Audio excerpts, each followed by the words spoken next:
Los Angeles, January 26, 2020, 11:47 p.m. LeBron James picked up his phone. His hands were shaking.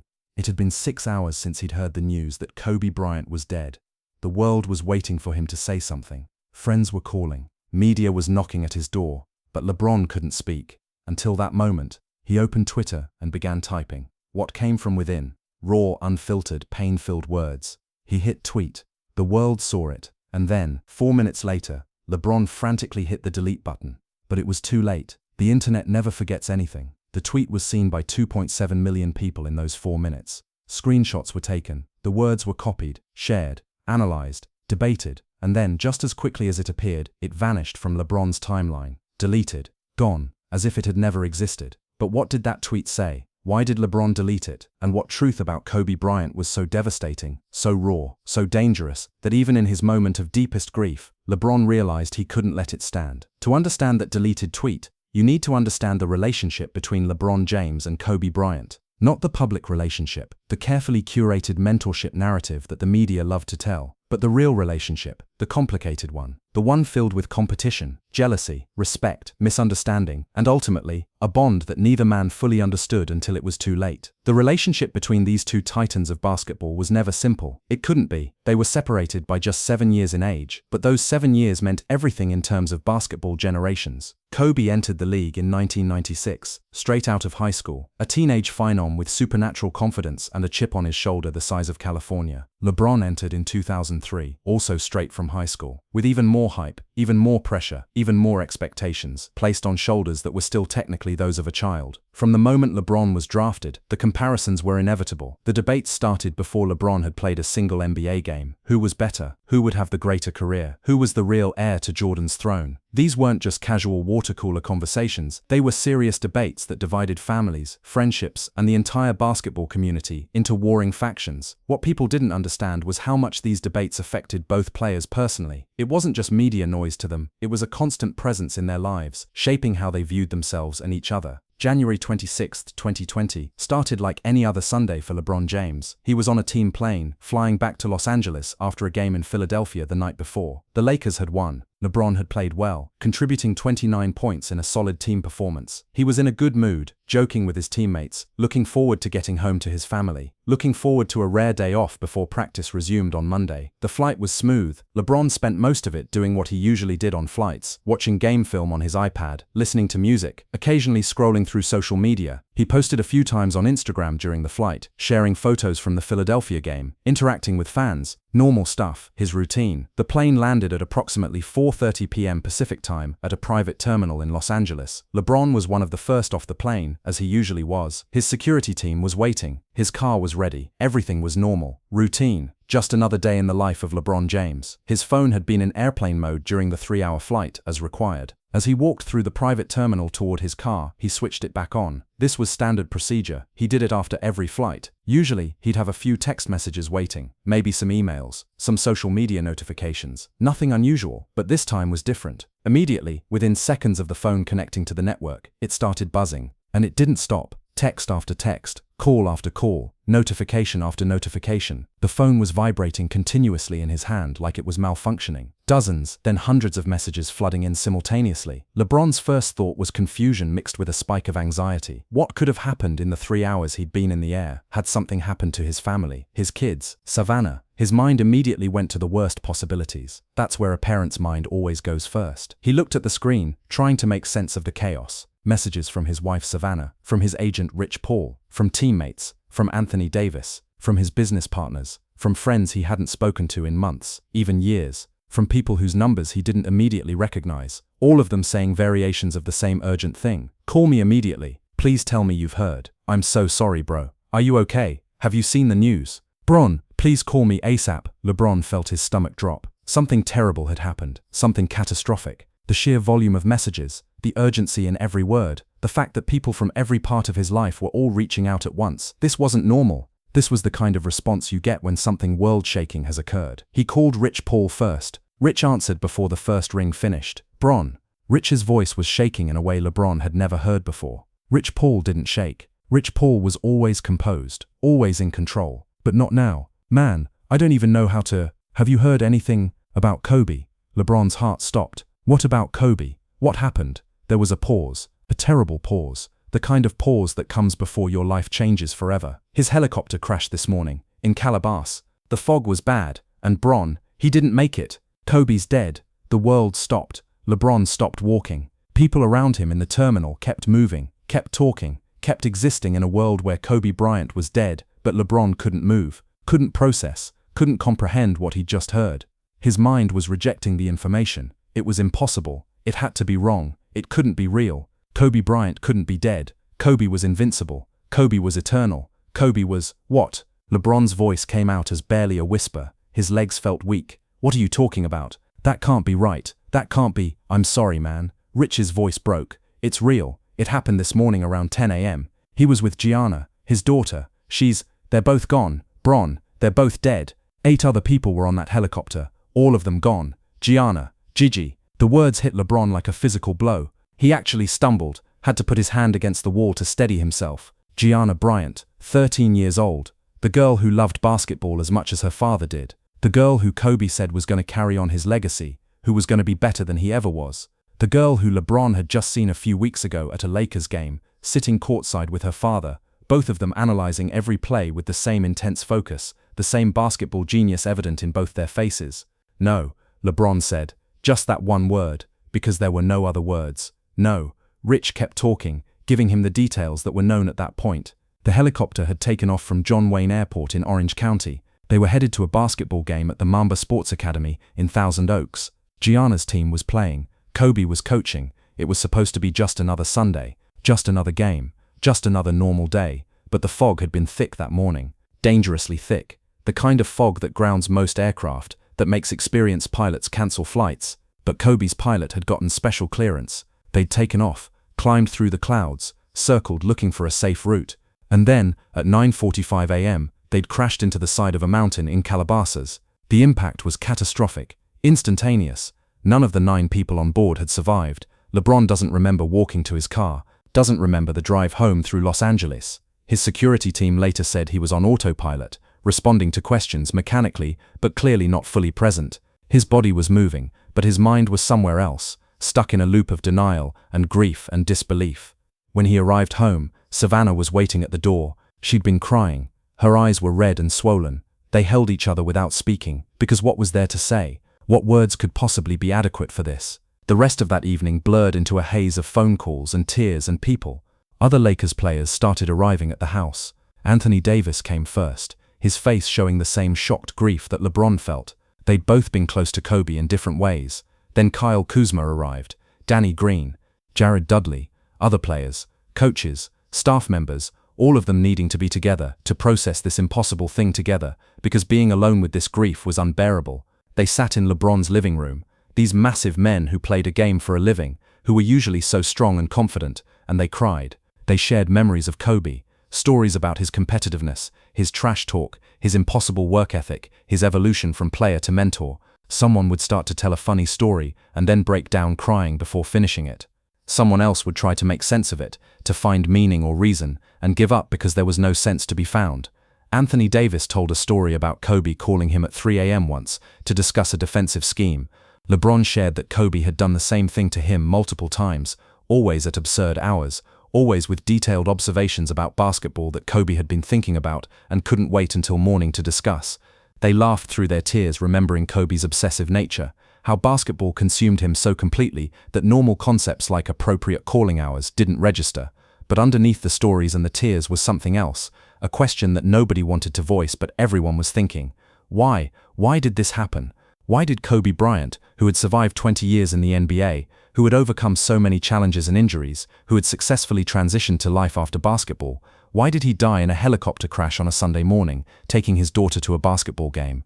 The randomness of it was almost worse than the loss itself. If Kobe had died from illness, there would have been time to prepare, time to say goodbye. If he died doing something dangerous or reckless, there would at least be a narrative that made sense. But this, fog and a helicopter, and a split-second decision that went wrong, it was senseless, cruel, arbitrary. As the evening wore on and people gradually left, LeBron found himself alone in his office. It was past 11 p.m. The house was quiet. Savannah had gone to bed, emotionally exhausted. His kids were asleep, sheltered from the full weight of what had happened, but aware that something terrible had occurred. LeBron sat at his desk in the darkness, his phone in his hands. He'd been getting messages all day, from teammates, from other NBA players, from celebrities, from fans, from people he'd known in high school. Everyone reaching out, everyone sharing their grief, everyone waiting for him to say something publicly, because that's what people expected. LeBron was the face of the NBA now. He was Kobe's successor as the Lakers' leader. He was the one who should speak, the one who should make sense of this, the one who should find the right words to capture what everyone was feeling. But he had no words.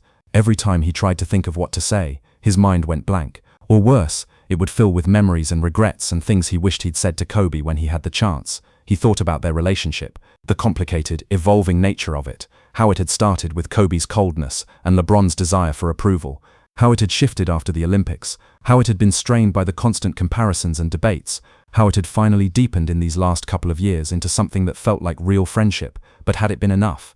Had LeBron done enough to show Kobe what he meant to him? Had he called often enough? Had he been present enough in Kobe's life? Had he taken for granted that there would always be more time, more opportunities, more chances to deepen their bond? The guilt was overwhelming. The what-ifs were crushing. What if he'd called Kobe more often? What if he'd made more effort to spend time with him? What if he'd told Kobe how much he admired him, how much he'd learned from him, how grateful he was for their friendship? What if he'd been on that helicopter? That thought came from nowhere and hit him like a freight train.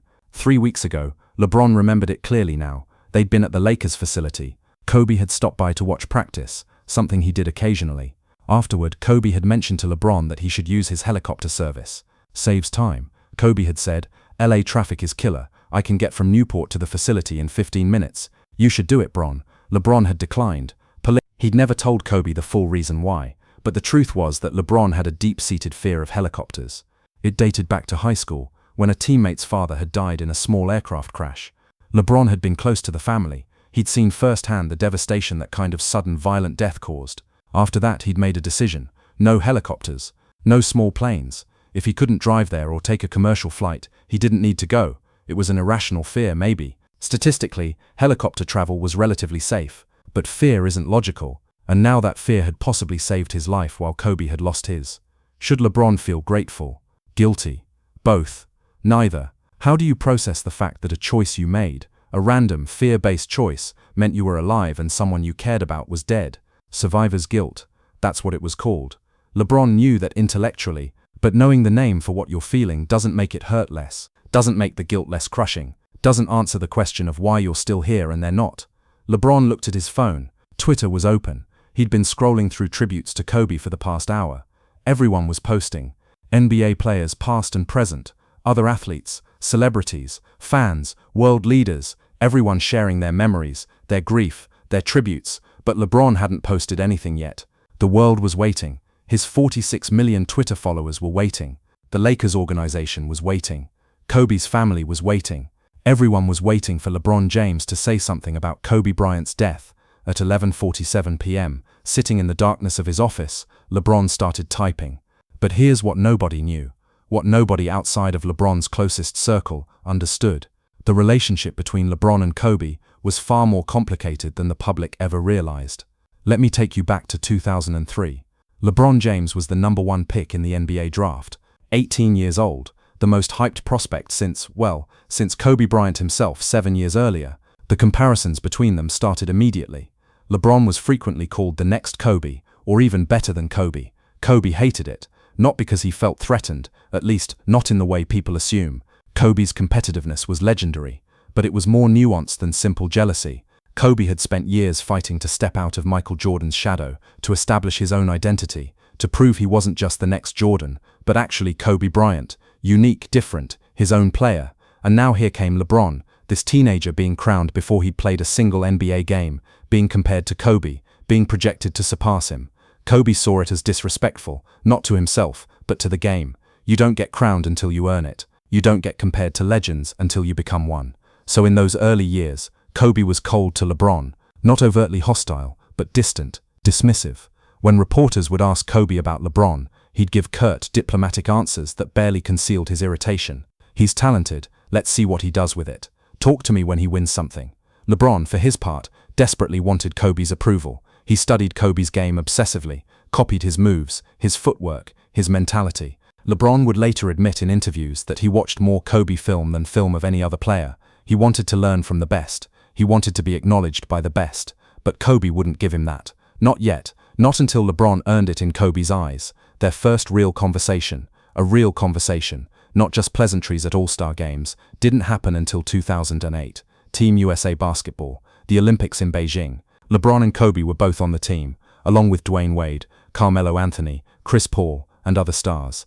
It was there, spending weeks together in practice and games, that they finally connected. There's a famous story from those Olympics. During a practice, Kobe pulled LeBron aside. They'd just run a play where LeBron made a spectacular pass instead of taking a shot.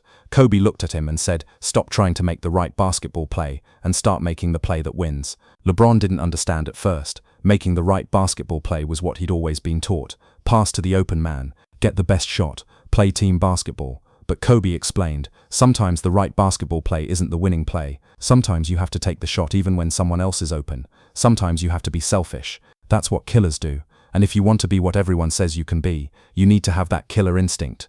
It was a turning point in their relationship.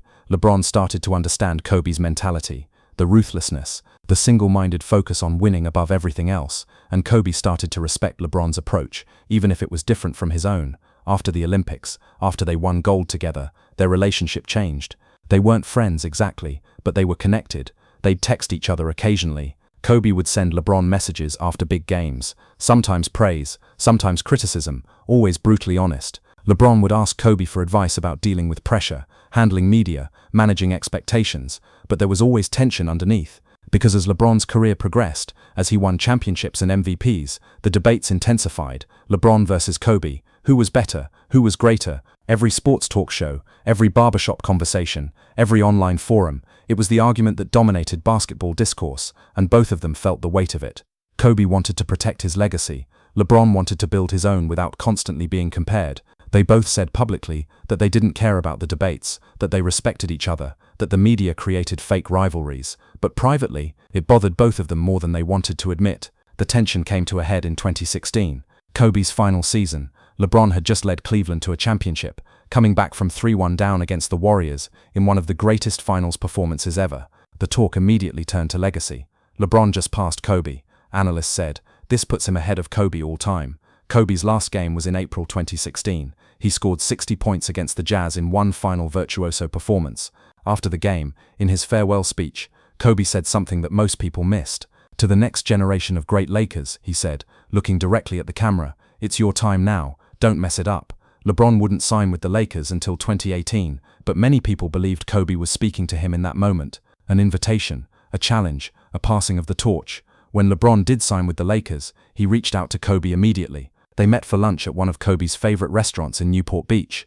It was supposed to be a quick meal, but they ended up talking for 3 hours. About basketball, of course, but also about life after basketball. Kobe was thriving in retirement, creating content, winning Oscars, building businesses, coaching Gianna's basketball team. "You think basketball is everything," Kobe told LeBron that day, "but it's just the beginning. What you do after that's your real legacy." LeBron asked Kobe about the comparison debates, about who was better, about legacy and greatness, and all the things that sports media obsessed over. Kobe laughed. "You're still worried about that? Bron, here's the truth. Nobody wins those arguments. Jordan didn't beat Magic and Bird by debating. He beat them by winning. You don't beat me by arguing on Twitter. You beat me by doing what I couldn't do. And you've already done that in some ways, but you're not done yet. So stop worrying about me, and go be you." It was the most honest conversation they'd ever had. For the first time, LeBron felt like Kobe saw him not as a rival or a threat, but as a peer, maybe even as a friend. Over the next year and a half, they talked regularly. Kobe would come to Lakers games and sit courtside with Gianna. He'd text LeBron after games with detailed breakdowns of plays, sometimes praise, sometimes brutal honesty about mistakes. LeBron loved it. He'd waited nearly 2 decades for this version of Kobe, the mentor, the big brother, the guide. One conversation in particular stuck with LeBron. It was December 2019, just weeks before Kobe's death. LeBron had just passed Kobe on the all-time scoring list. He'd done it in Philadelphia, on a Saturday night, in a loss. After the game, LeBron posted on Instagram, celebrating the achievement, but also honoring Kobe. Kobe texted him that night, continuing to move the game forward, at King James. "Much respect, my brother 33644. LeBron called him immediately. They talked for 45 minutes. Kobe told him something that LeBron would replay in his mind 1,000,000 times after Kobe died. Rankings don't matter, Bron. History remembers champions. History remembers impact. History remembers who changed the game. You've already done that. So has Jordan. So have I. We're all in the conversation. That's what matters. We pushed each other. We made each other better. That's the legacy. That was their last real conversation. That's what matters. We pushed each other. We made each other better. That's the legacy. 3 weeks later, on that Sunday morning in January, Kobe's helicopter took off from John Wayne Airport in Orange County. Destination, Camarillo, where Gianna had a basketball game at the Mamba Sports Academy. 8 other people were on board. Gianna's teammate Alyssa Altabelli and her parents John and Kerry, basketball coach Christina Mauser, Sarah Chester and her daughter Peyton, and pilot Ara Zobayan. The fog was thick that morning, dangerously thick. The pilot requested and received special clearance to fly in the conditions. The helicopter climbed through the fog, circling and trying to find a safe route, and then, at 9:45 a.m., communication stopped. The helicopter had crashed into the side of a mountain in Calabaz. All 9 people on board died instantly. The news broke slowly at first. Initial reports said a helicopter had crashed, then reports that Kobe Bryant was on board, then conflicting information about whether he'd survived, then the horrible confirmation: Kobe Bryant, age 41, and his daughter Gianna, age 13, were dead. By the time LeBron's plane landed at 4:30 p.m., the whole world knew. TMZ had broken the story. Social media was melting down. Celebrities, athletes, fans around the globe were posting tributes. The Staples Center, the building Kobe had owned for 20 years, was surrounded by mourners, creating an impromptu memorial, and everyone was waiting for LeBron to say something. But LeBron couldn't. Not yet. The grief was too raw, too overwhelming. Every time he tried to put words together, they felt inadequate. How do you sum up someone's impact in a tweet? How do you express the loss of a friend, a mentor, a rival, a legend, and his daughter, his beautiful daughter who had her whole life ahead of her? The Lakers' next game was scheduled for Tuesday, 2 days after the crash. The league offered to postpone it, but the team decided to play. Before the game there would be a tribute. LeBron would have to speak. He'd have to say something publicly. But that night on Sunday, January 26 at 11:47 p.m., sitting in his home office with the door closed, LeBron couldn't wait anymore. The grief was suffocating him. The memories were flooding through him. The guilt, the guilt. Guilt about all the years they'd wasted on rivalry instead of friendship. Guilt about competitive jealousy. Guilt about caring what sports media said about who was better. Guilt about not calling Kobe more often. Guilt about taking for granted that there would always be more time. So LeBron opened Twitter, and he started typing. No filter, no PR team reviewing it, no careful consideration of how it would be received, just raw emotion pouring out through his fingers onto the screen. This is what LeBron's deleted tweet said. "I'm not supposed to be here right now. 3 weeks ago, Kobe told me to take his helicopter to avoid LA traffic. I said no because I don't fly in helicopters after what happened to my teammate in high school. That decision haunts me now. Should I feel grateful I'm alive, or guilty? He's not. Kobe, you were supposed to be immortal. You were supposed to coach Gigi to the WNBA. You were supposed to see me retire. You were supposed to be at my Hall of Fame speech. We were supposed to have 30 more years of arguments about who was better, and both of us knowing it didn't matter. I spent 17 years competing with you. I should have spent them learning from you sooner. I'm sorry for every petty moment. I'm sorry for caring about comparisons. I'm sorry I didn't call you enough. I'm sorry Gianna won't get to live her dreams. I'm sorry the world lost you both. This pain is unbearable. I don't know how to do this without you here. You were supposed to be here. We were supposed to have more time. God, we were supposed to have so much more time." The tweet posted at 11:47 p.m. Within seconds, notifications started exploding. Retweets, replies, news alerts. The tweet was spreading faster than anything LeBron had ever posted. Screenshots were being taken. Media outlets were writing articles about it in real time. And then LeBron read it back. Really read it. And he realized what he'd done. The part about Kobe offering him the helicopter, that was private. That was a conversation that happened in a Lakers hallway, with Kobe casually mentioning that LeBron should use his helicopter service to avoid traffic, and LeBron declining because of a traumatic experience from his youth that he'd never discussed publicly. The part about guilt and feeling like he should have been there, that was survivor's guilt spilling out in real time.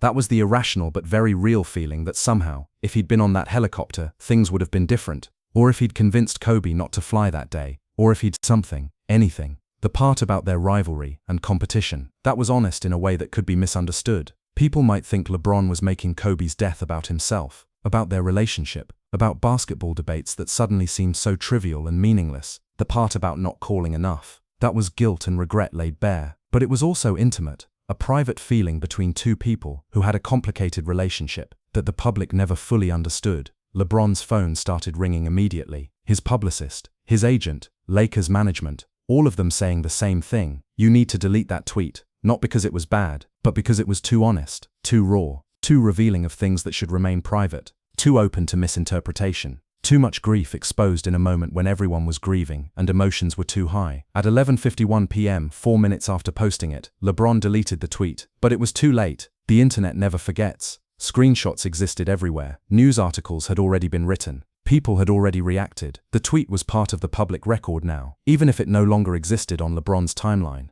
The reaction to the deleted tweet was immediate and divided. Some people praised LeBron for his honesty, for showing real emotion, for being vulnerable in a moment of profound grief. Others criticized him for making Kobe's death about himself, for sharing private information, for deleting it instead of standing by his words. LeBron didn't respond to any of it. He put his phone down and didn't pick it up for the rest of the night. The next day, the Lakers held a closed-door meeting. Just the players and coaching staff. No media, no cameras. They talked about Kobe. They cried together. They shared memories. And LeBron spoke about the deleted tweet. I wasn't thinking, he told his teammates. I was just feeling. And sometimes when you're feeling that much pain, you say things that are true but private. Things that matter but shouldn't be shared. I loved Kobe. I miss him. I miss Gigi. But this isn't about me. This is about honoring them. And I can't honor them by making this about my guilt, or my grief, or my regrets. Anthony Davis, Kobe's friend and teammate, put his hand on LeBron's shoulder. Bron, everyone in this room understands. What you wrote, it was real. Maybe too real for Twitter, but it was real. And Kobe would have respected that. The Lakers' first game after Kobe's death was on Tuesday, January 28. Before tip-off, there was a tribute. Usher sang Amazing Grace. Boys to Men sang the national anthem. There were speeches from Lakers legends. And then LeBron spoke. What he said in that speech was beautiful, heartfelt, and carefully prepared. He talked about Kobe's legacy, about his impact on the game, about his love for his daughters, about what he meant to the Lakers organization and the city of Los Angeles. But everyone who had seen the deleted tweet knew that the real tribute, the raw, unfiltered one, had been posted at 11:47 p.m. on Sunday night and deleted 4 minutes later.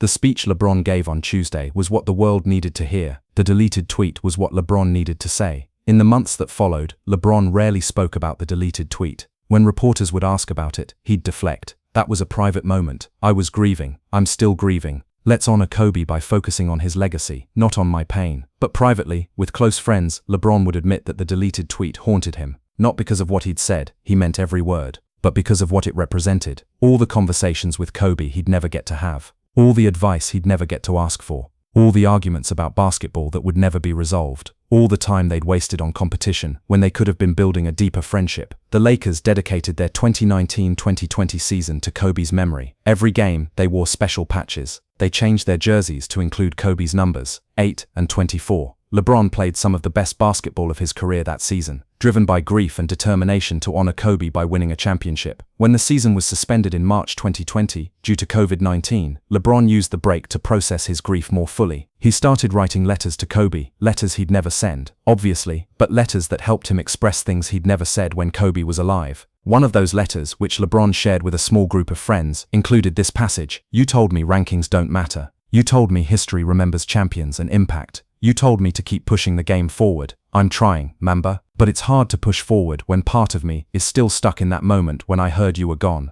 when I realized all the time I thought we had was an illusion, when I understood that immortality is a myth and legends can die. When the NBA season resumed in the Orlando bubble in July 2020, LeBron was a man on a mission. The Lakers dominated. LeBron played with a focus and intensity that reminded everyone of Kobe himself. In the finals against Miami, LeBron averaged 29.8 points, 11.8 rebounds, and 8.5 assists. He was named Finals MVP. He won his 4th championship. After the final game, in the locker room celebration, LeBron held the championship trophy and looked up at the ceiling. "This is for you, Kobe," he said quietly. Then louder, to the room, "Kobe, this is for you and Gigi. We did it. We got it done." Later that night, alone in his hotel room, LeBron pulled out his phone. He thought about tweeting something, another tribute to Kobe. Something about winning it for the Mamba, something about honoring his legacy. But he didn't, because he remembered what happened the last time he tried to express his grief publicly. He remembered how inadequate words felt, how the grief was too big for Twitter, too complex for social media, too personal for public consumption. Instead, he sent a text to Vanessa Bryant, Kobe's widow.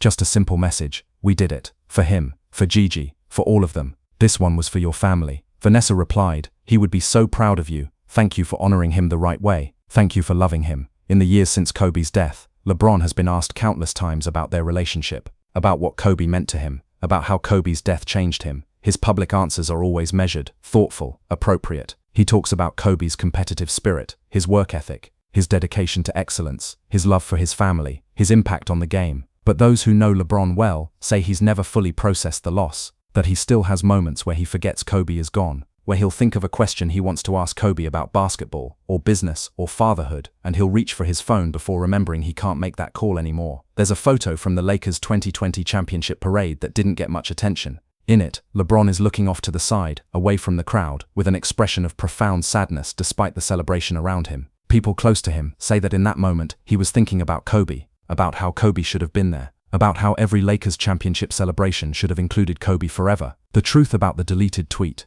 the truth LeBron couldn't say publicly, but that everyone who loved Kobe understood, is that it represented something universal about grief. The way it makes us regret every missed opportunity. The way it makes us wish we'd said more, done more, been better. The way it makes us realize too late that the people we think will be here forever can be taken from us in an instant. LeBron's deleted tweet wasn't really about a helicopter offer, or survivor's guilt, or rivalry, or regret. It was about the fundamental human experience of loss, about understanding too late that time is the one thing we can never get back, that later might never come, that we should tell people what they mean to us now, today, in this moment, because tomorrow is not promised. Kobe Bryant died on January 26, 2020, at age 41, along with his 13-year-old daughter Gianna and 7 other people, in a helicopter crash that shocked the world. The loss was felt by millions who loved him as a player, admired him as a competitor, and respected him as a person. But for LeBron James, the loss was personal in a way the public could never fully understand. It was the loss of a rival who had become a friend, a competitor who had become a mentor, a critic who had become a supporter, a legend who had become a brother. The deleted tweet was LeBron's attempt to express all of that in 280 characters. It was impossible, of course. Some things are too big for Twitter. Some grief is too profound for social media. Some relationships are too complex to explain to people who weren't there. But for 4 minutes, the world got to see LeBron's raw, unfiltered grief. His guilt and regret and love and pain. His honest acknowledgement that he and Kobe had wasted years on rivalry when they could have had friendship. His recognition that Kobe was supposed to be immortal, but immortality is a lie we tell ourselves about the people we love. The tweet is gone now, deleted, disappeared from the internet as much as anything ever truly disappears. But the truth it contained remains. The truth about LeBron and Kobe's relationship, about their complicated history, about the bond they finally formed before it was too late, about the time they thought they'd have that they'll never get. LeBron couldn't keep that tweet up. It was too honest, too raw, too much of his private grief on public display, too open to misinterpretation and criticism, and people who would never understand the weight of what he'd lost. But for those 4 minutes, from 11:47 p.m. to 11:51 p.m. on January 26, 2020, LeBron James told the truth. The whole truth. The painful, beautiful, devastating truth about loving someone and losing them and wishing desperately that you could have one more conversation, one more argument, one more moment. And maybe that's what Kobe would have wanted. Not the polished public tribute, not the carefully worded speech, but the raw, honest emotion of a man who loved him and missed him and would carry that grief for the rest of his life. The deleted tweet was LeBron's truth about Kobe, and the truth, even when we can't bear to leave it standing, is always worth telling, even if only for 4 minutes, even if only for a moment, even if it has to be deleted, because some truths are too important to stay silent about, even if they're too painful to let stand. And that's what LeBron's deleted tweet was, a truth too important to keep inside, but too painful to leave public. The world saw it for 4 minutes. LeBron will carry it forever.